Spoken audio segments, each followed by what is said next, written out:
they've been pretty instrumental in helping us grow and helping us succeed. So it all happened over a hot dog.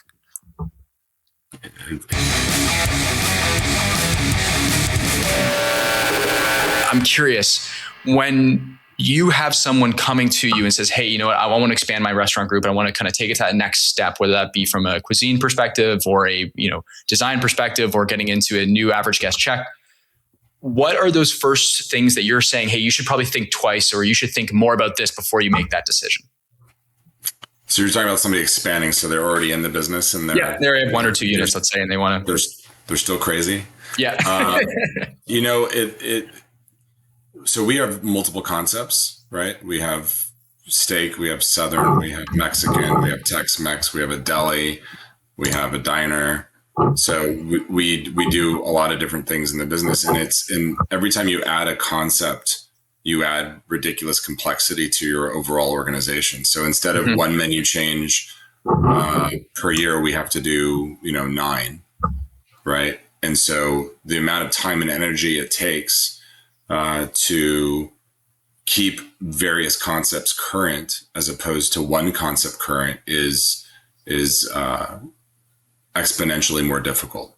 And so I admire and am already one person who has, pursued multiple concepts over time. And so clearly I enjoy it, but I don't think it's for the faint of heart, and it requires a lot more people, requires more analysis. How do you compare, if you have different check averages amongst different locations, how do you compare performance amongst those locations when they're different concepts? A steak concept has an $80 or $90 average check, whereas our Mexican restaurant is $45.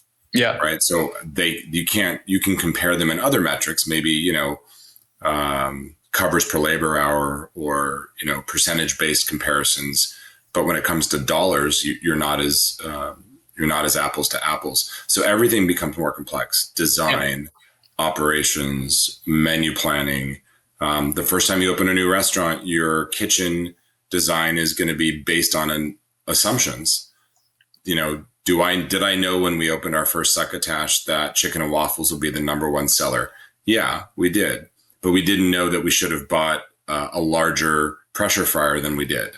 Yeah. So for the second location of succotash, we ordered and bought a much better self-cleaning, self-filtering pressure fryer. Yeah. That turned out to be, the right model for that concept, but was was too large for the original restaurant. Right. Yeah. So you learn things about your business as you grow the same concept over time that you don't have the benefit of if you're doing different things all the time. So, it keeps it interesting. There's a lot of benefits to multi-concept, but some of the challenges are not what people expect. If a developer comes to me and says, hey, we love KNEAD, we love what you do, but we don't want to have one of your current concepts. We want you to do sushi, or we want you to do Italian, or we want you to do Chinese. We can do that. But we don't have it. It becomes, 10 times harder to create something new than something you've already done. Right. So it's just a much more complex thing. So we're in the business right now of replicating our concepts. We haven't done anything new really in, 4 years, 3 years, 3.5, 4 years. We've replicated concepts, and it's easier. And if they're proven and they do well, why not replicate something versus rolling the dice on a new concept? So, I'm a bit of a contradiction, right? Yeah. On the one hand, I'm a big believer in multi-concept and keeping it fun and interesting. It's never boring. But on the other side, if you have something that sticks and that works, is it worth, it's harder to raise money. Yeah. Right. You've got a proven concept on one hand, and then you've got an unproven idea on the other. Well, which one's going to be easier to raise money for is clearly the concept that's been proven.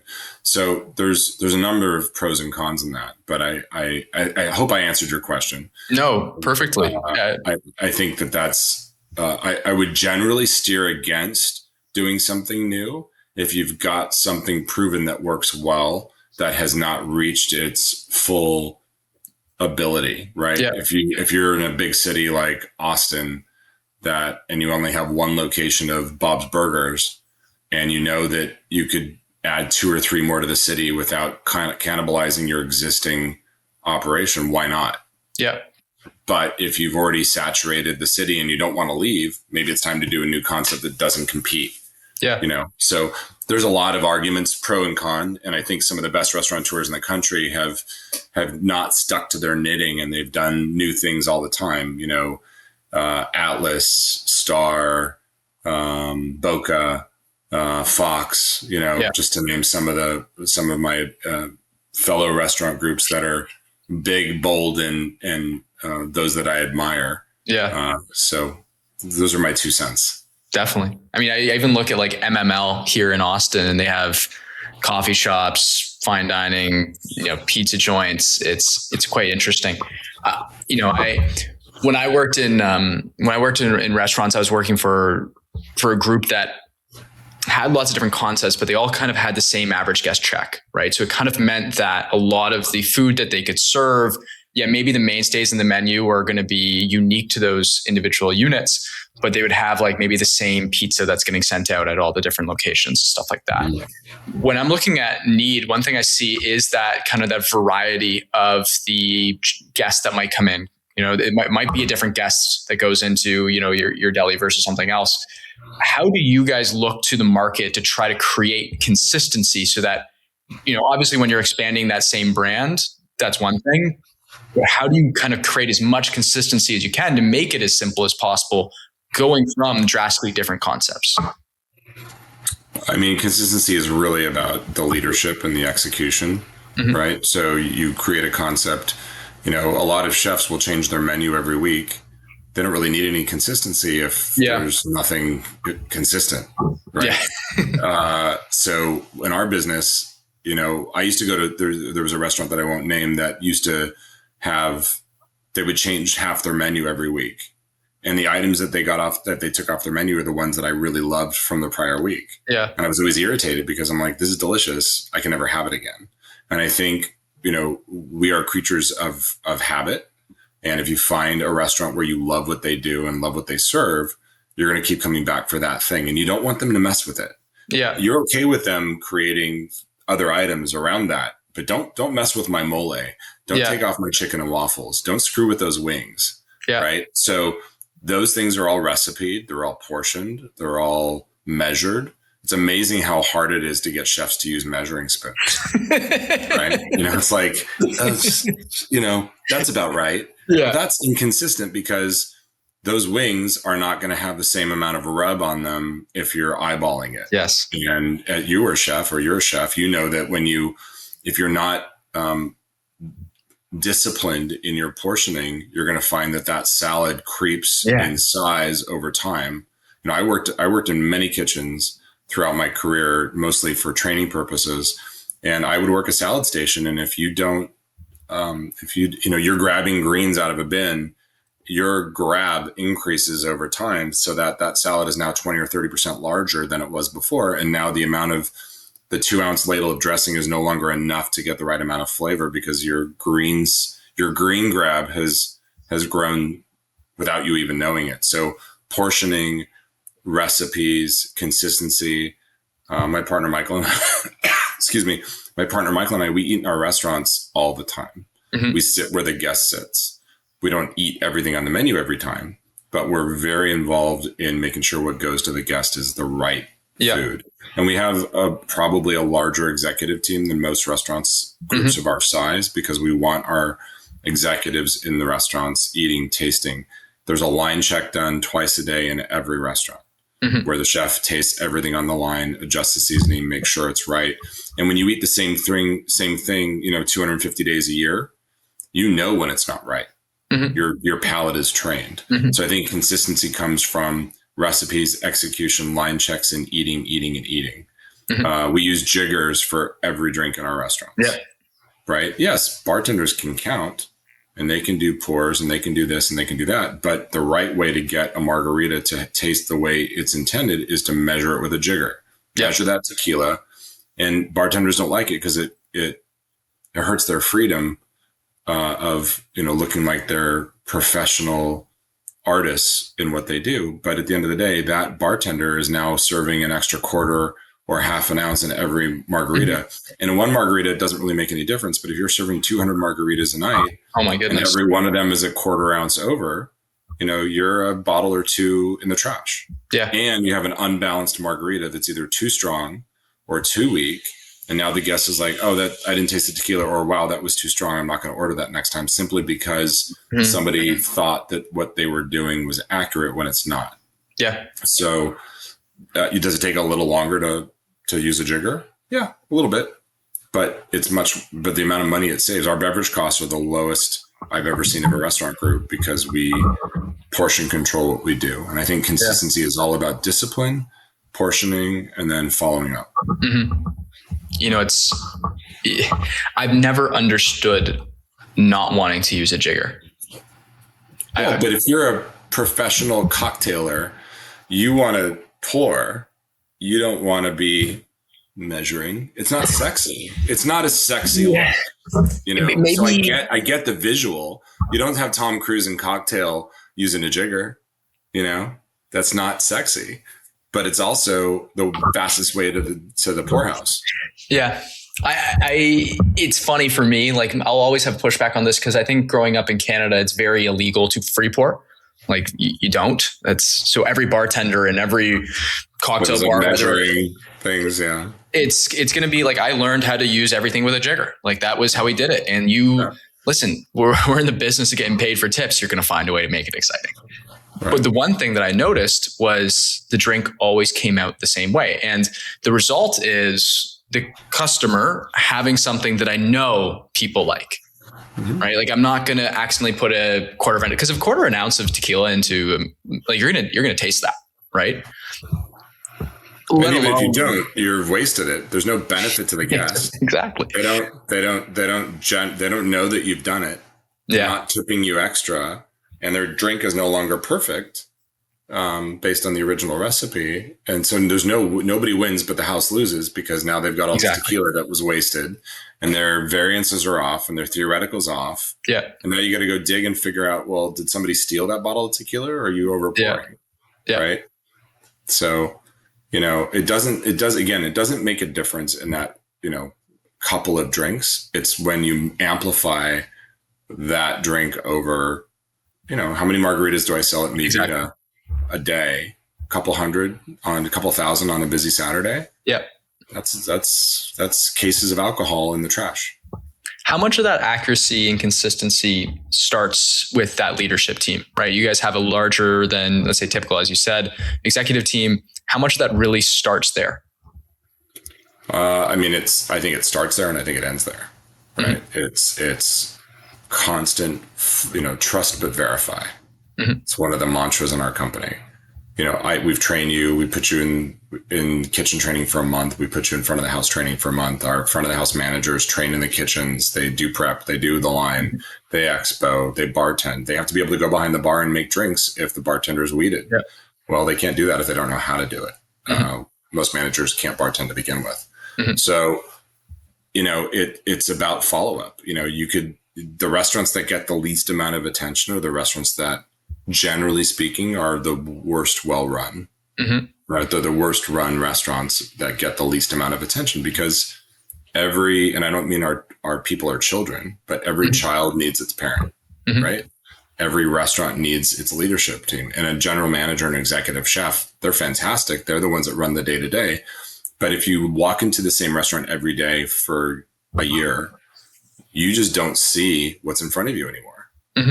That little hole in the wall that was, the size of a penny is now the size of a nickel, and then it's a quarter, and then it's a $50, and then you didn't notice the creep in that thing, because you don't see it anymore. And so the benefit of the leadership team that we have is they have fresh eyes. Right? They are walking into new restaurants, the restaurants all the time that are not the ones where they live, because they don't live in one restaurant, and they see things that I walked into a restaurant last week, and there's a light bulb out that was out the last time I was there, and I was there having dinner maybe a month ago, and then I walked in the other day and I said, hey, that cove light is still out. Yeah, and it wasn't, and most guests probably didn't notice it, but I noticed it. And I said to The executive, I'm like, that's not who we are. And many people would probably think that I'm insane. Why would you say that's not who we are about a light bulb? But if you spend, millions of dollars on a design and you have a section of the restaurant that is unlit, that compromises the design, maybe nobody notices, but somebody will notice and go, oh, they have a light bulb out. They're not paying attention to their operation. They're not respecting all the time and energy and effort that went into building this space. And the people that work there don't notice what's going on around them. Right. So to me, that's symptomatic of a greater disease. Right. So am I nuts? 100%. Totally out of my mind. But, it's like when somebody sees a dirty bathroom, they think the kitchen's filthy. Right. Yeah. You walk into a dirty bathroom in a restaurant, you're like, this place is gross. If they can't keep the bathroom clean, what does the kitchen look like? That is the old adage about, bathrooms. Right.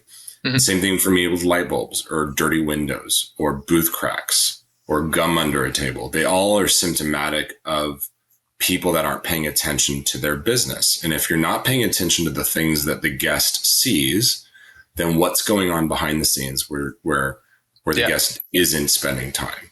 So I've always been, we are fanatics about the details, right? Not because it's a light bulb and it's not a big deal. Because in the scheme of life, a light bulb out is not a big deal, right? But in the scheme of what that communicates about the way that you operate, that's everything, right? And then to have it out again 3 weeks later tells me either you don't respect me, you don't remember what I told you, you're disorganized, or you don't care. Maybe you just forgot, but then what are we paying you $120,000 a year to do if you can't remember to change something that the owner of the company pointed out to you on his last visit? Yeah. Right. So if it's me and I'm running that restaurant, I'm embarrassed as hell and I'm going to fix it. And guess what? It got fixed very quickly because I then went to their boss and said, hey, I bit my tongue, but I'm really pissed off about this. It's okay that it was out one time. It ain't okay that it's out a second time. Right. And what does that do? That message sends, it's part of our culture, right? I'm spending time talking about a light bulb, right? Which again, in the scheme of things isn't a big deal, but it's culturally really important, right? And my job is to drive home those things to the people that work with me. Yeah. Right. Because I want them to understand what's important to our company. We're called KNEAD Hospitality and Design for a reason.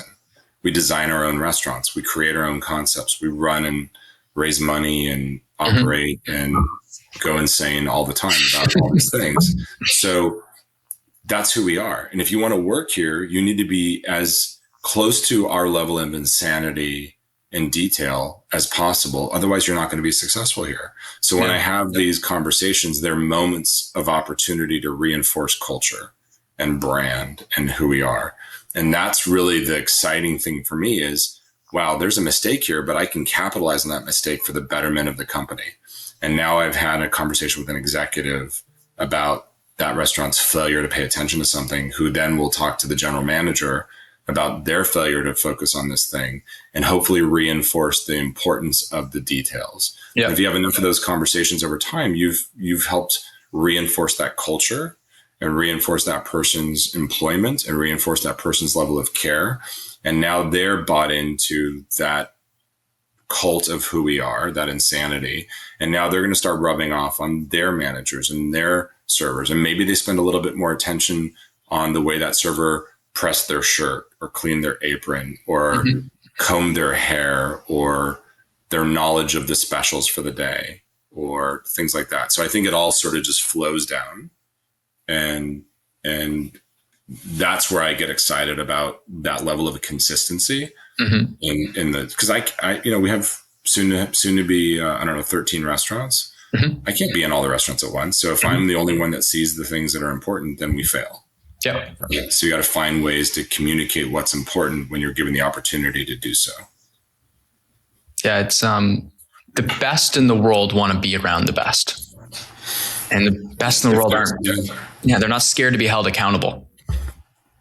Yeah, some people are held. There's just it's a different world now, right? I don't know how old you are, but I'm 53, and I grew up in the industry when it was sort of old school, and people didn't throw plates at me, but it wasn't far off those times when that was just the way chefs were, and the way there was no accountability and there was no HR, and the world is a different place now, and just managing people today is very different than managing people 20 years ago, right? So you have to find new ways to connect and get people to care.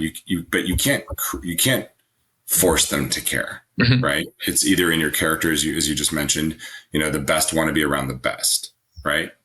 They got to where they are and they want to be surrounded with the quality of who they are. And there's just the level of priorities in today's, hourly teammate or junior manager are just different than they were 20 years ago.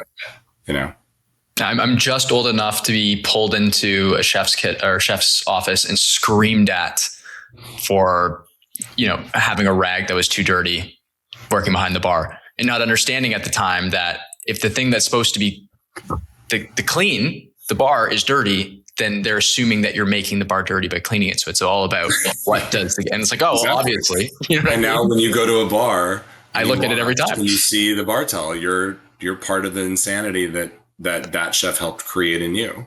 Yeah. Right. And that's part of the culture of who you are. So if you were to go do a bar opening and do some training and consulting, one of the main factors would probably be about, you probably spend 10 minutes talking about bar towels because you're just as nuts as the rest of us. It's the things that should be clean. So if I have a glass that is dirty, don't serve it. Like, just don't. Why would you make a drink in that? There's other ones that are clean. Anyways, don't give me a tangent on this. But what I will say is that level of excellence was screamed into me. But I listened, and it's interesting to see how that has replicated or has continued to snowball through the rest of my life since that moment. That was 10 years ago. Screamed into me as well over time. Yeah. And I used to be, I've screamed a few times in my career. Probably I can count them on two hands at people that deserved it, but it's just not it's not in my toolkit anymore. Yeah. Just for me, it's just an excuse for somebody who has no control over their emotions. Yeah. And doesn't know how to communicate in any other way. And that's just not who I want to be. But I used to have those times when I would just not know how to control myself or communicate. So that just doesn't work anymore. People just walk out.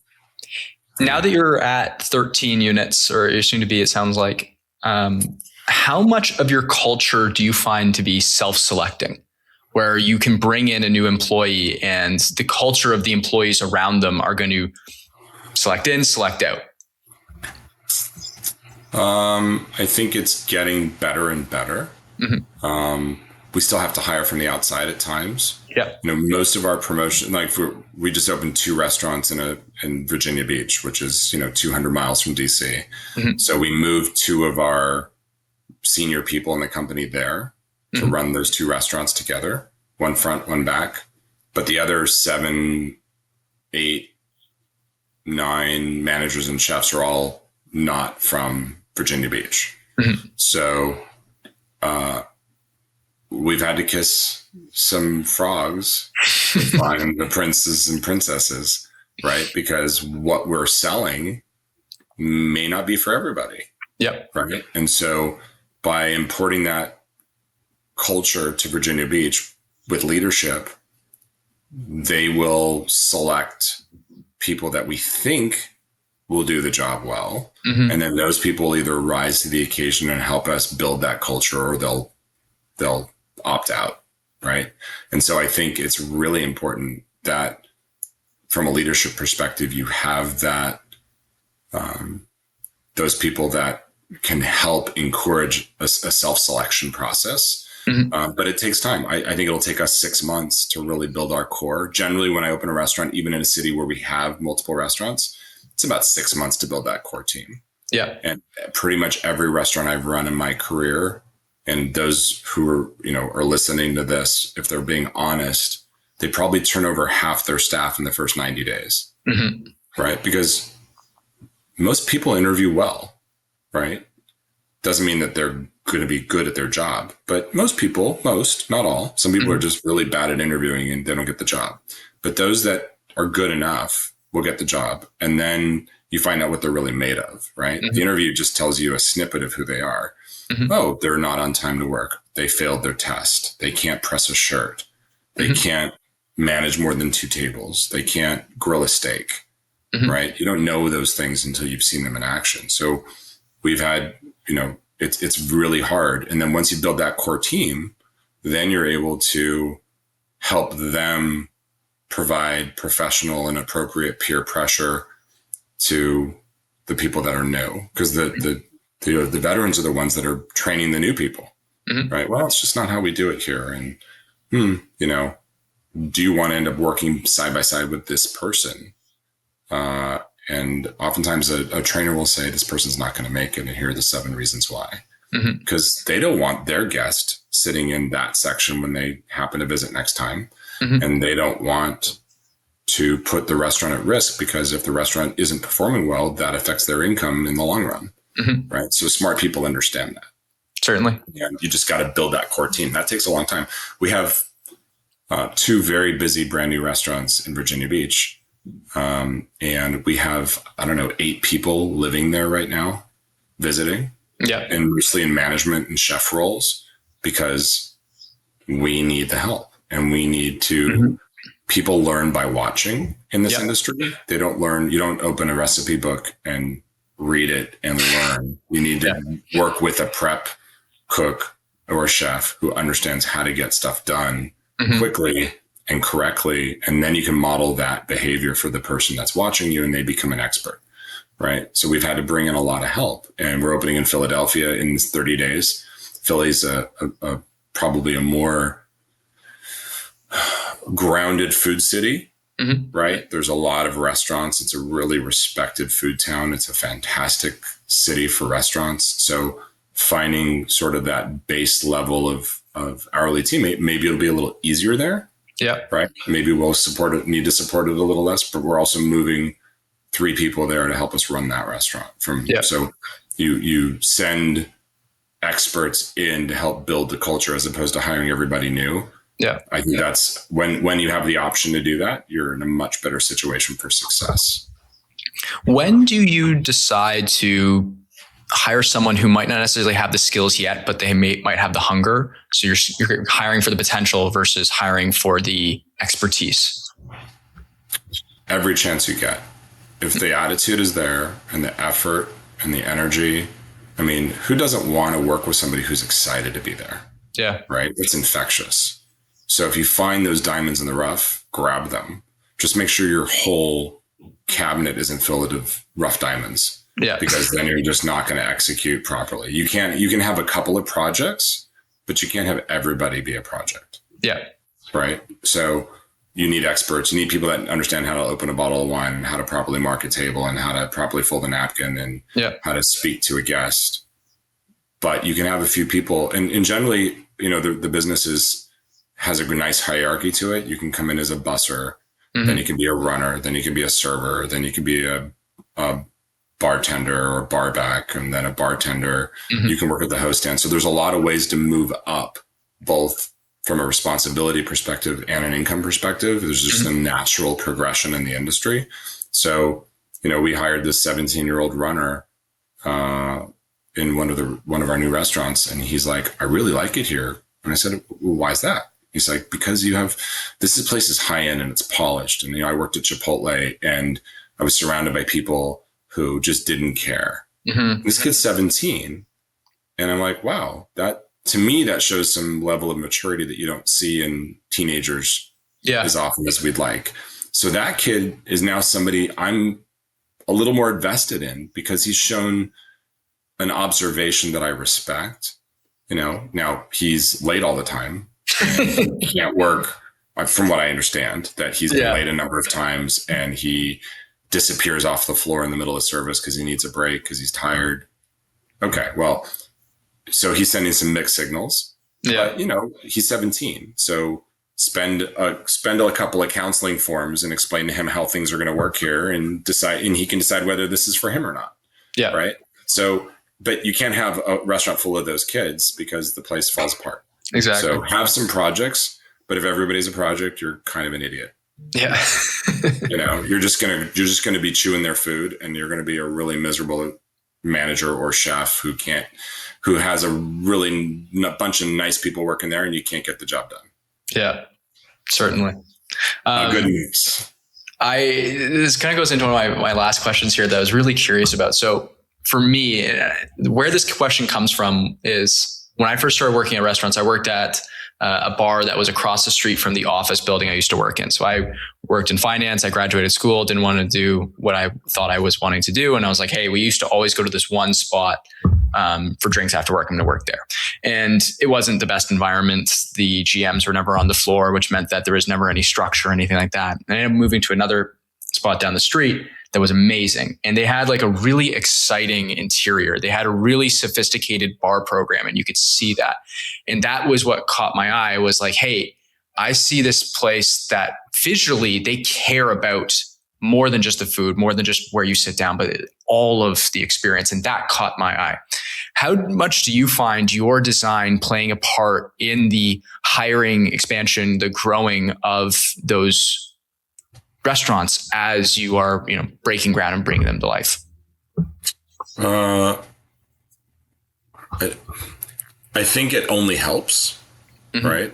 But the problem is, for example, before we opened our brand new restaurants, nobody got to see them because they weren't done, right? So they could look at our website, they could look at the pamphlets and brochures and pictures we have around the hiring office, but it doesn't do what we do justice. Now that we're open, people can walk in and go, wow, this is beautiful. I want to work here. So I think it has a big impact, especially in an area where there's not a lot of high design restaurants, right? So if you're in New York, there's beautiful restaurants on every block. I don't think you really stand out. I think that's sort of the expectation.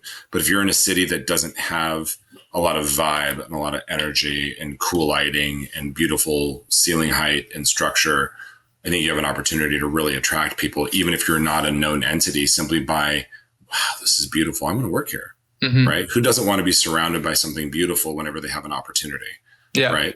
But at the end of the day, if we're not busy and we're not making money, those people aren't going to stay no matter how pretty it is. So I think it's a great way to get the foot in the door once your door's open. But everybody prior to opening has to kind of take a chance on us and go, listen, this place is going to be beautiful. You're just going to have to take our word for it. And then they see it. They're like, wow, this is great. Hopefully the surroundings bring their level of excitement up and make them raise their game. Maybe I should, do my hair a little better. Maybe I should press that shirt. Maybe I should, cut my nails. So that, I want to fit the environment. Right. So I think a nice environment helps bring everybody up to maybe a level that they feel polished and comfortable in, as opposed to just this schlocky sort of, like, there's this dive bar in Virginia Beach that I love. They have great burgers and great drinks, but everybody there looks sloppy and gross. It's part of the ambiance of the place. That's not what we do, but it works well for those people. Right. And, they find their way to be professional despite, not looking a little disheveled and tired and no uniform. Right. But that's sort of the vibe of the dive bar. That's pretty cool. And that fits. If everybody there was polished in an apron and a button down white shirt and had their hair held back, it probably wouldn't fit the vibe.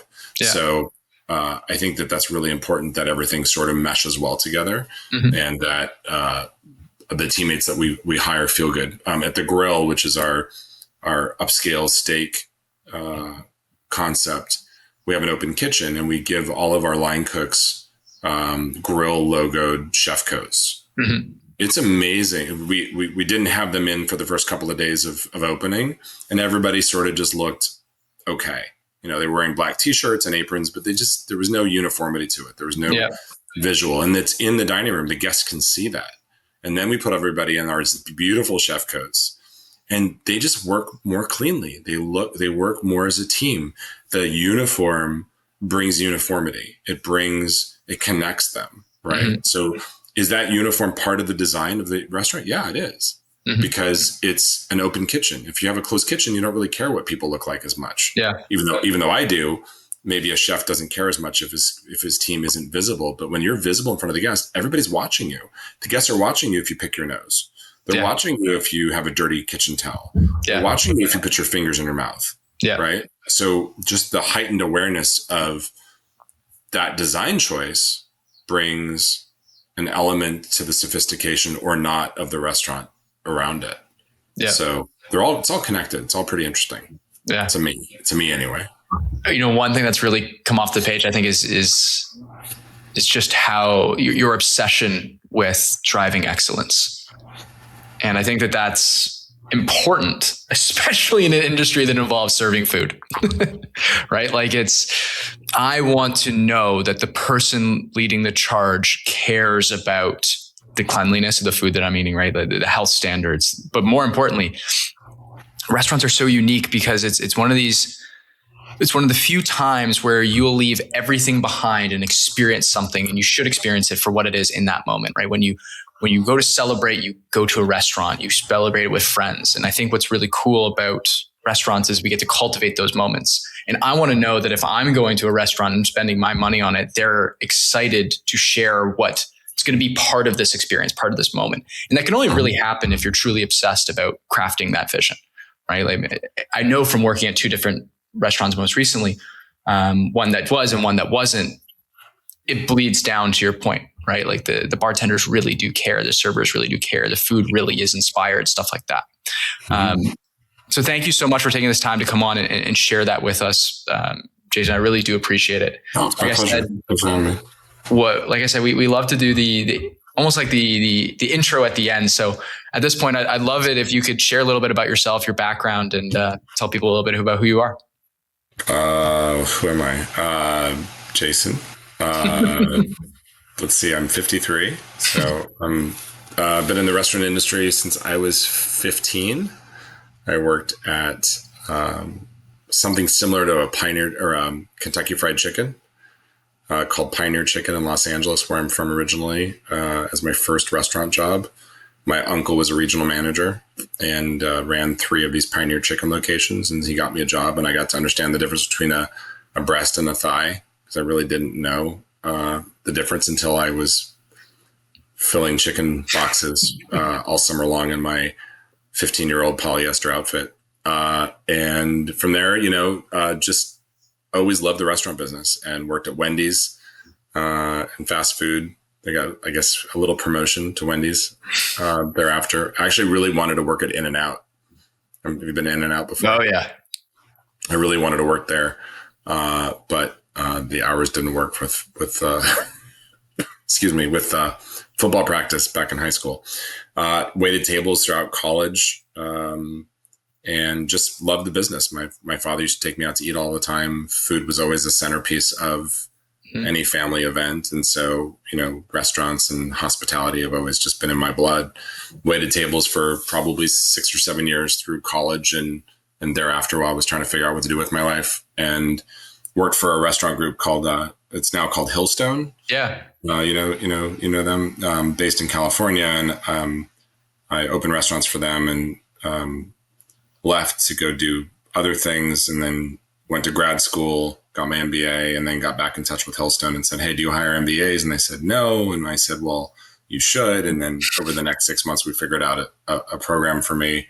And I was their first MBA hire back 2002, and worked there for a while. Went to run a Mexican restaurant group called Rosa Mexicano from 2004 to 2014. And then my husband, Michael, and I, he was also in the restaurant industry, we decided that it's time for us to go do our own thing, and opened our first restaurant, Succotash, a little over 10 years ago, with a pretty well-known chef named Edward Lee, who's our culinary director for Succotash. And then have just continued to grow our group over the last 10 years, Mexican and with Mi Vida, and Succotash has Southern, and The Grill with steak, and Gatsby with the diner, and Berezovsky's with the deli, and Bistro du Jour with French. So we've got a bunch of different things going on. And then we're based in DC and starting to open restaurants outside of the of the city. So we opened 2 in Virginia Beach at the end of last year. We're opening 2 in Philly this year. And then we're opening in an airport and doing a nonprofit cafe in Virginia. So we're doing a bunch of interesting things, trying to keep ourselves from getting bored, which we are not. Yeah, I was going to say, I have no idea how you manage all that. I just want to throw that out there. Like, that is so many different variables happening at once that you have to make sing the same song. Like, I don't know how that works. It's sort of, the good thing, the intent was that these restaurants wouldn't open at the same time. And of course, one was late, one was early. Yeah. So they opened within 3 weeks of each other. That's pretty hard on a company like ours that doesn't have 1,000 restaurants and 16 opening teams. Mm-hmm. We got a little break with Philly, an extra month out of that. So that's good. That opens in February. And then March and April both have openings. And then we're good for 6 months. So it kind of comes in waves. But at the end of the day, you're only as strong as the people that work with you. Mm-hmm. Right? I have a great team of really talented, smart people who know their jobs, know them well, and allow me to do more of the business development. Mm-hmm. Michael designs the restaurants for our company and does all the decor, all the design, runs the company with me. So we make all of our major decisions together. I'm a little more the day-to-day. Mm-hmm. But when you're surrounded with great people, you're able to get it done. And all the restaurants run the same way. Infrastructurally, the service is the same. The food is different. Mm-hmm. The beverage is different. The design is different. But the nuts and bolts and guts of each restaurant is the same. So a manager from a restaurant can go to work in another one, even if they don't know the food and beverage, they can still run the floor. Yeah. They may not be able to recommend a dish, but they can do the job. So we move people around all the time. And I think that also helps keep people interested. If you have 10 steakhouses and they don't want to do steak anymore, they got to leave. Yeah. But if they don't want to do steak anymore, they can go work in a French restaurant or go work in a Mexican restaurant and learn something new. And especially with chefs, that's great because they get to not get bored. Yeah. Right. They can stay within our company and maybe we'll do some new concepts in the future because we're insane. And we'll see what happens. But it's if I didn't have a great team around me, I would not do this, and we wouldn't grow the company. It just wouldn't be fun. That's amazing. Yeah, I mean, going back to your whole when you find a diamond in the rough, you want to make sure you're nurturing them, right? If you have the opportunity to bring them through their career and working in different opportunities, you could have someone work for you for 20 years and have the full variety of different concepts under their belt that they would if they were working for multiple different companies. 100%. So they don't get bored. We have 3 people in Virginia Beach visiting, 4 people in Virginia Beach in the front of the house management. And then we have 3 chefs visiting. They're so excited to be there because they're taking their talent and bringing it to a new group of people. And I think that's a lot of fun for a company that's growing. And that's, the number one thing we hear from people that apply with us on a leadership perspective is I'm bored where I am or they're not growing. And I can't get promoted if there's no growth, or I have to wait for my boss to leave before I get promoted. Well, that's not a lot of fun if you're ready to get promoted and you can't because they're not growing. So growth is really important to our evolution if we want people to stick around and stay with us. Certainly. Well, hey, thank you so much. I've taken too much of your time, but I really do appreciate it. Thank you. Yeah, thank you. Have a great day.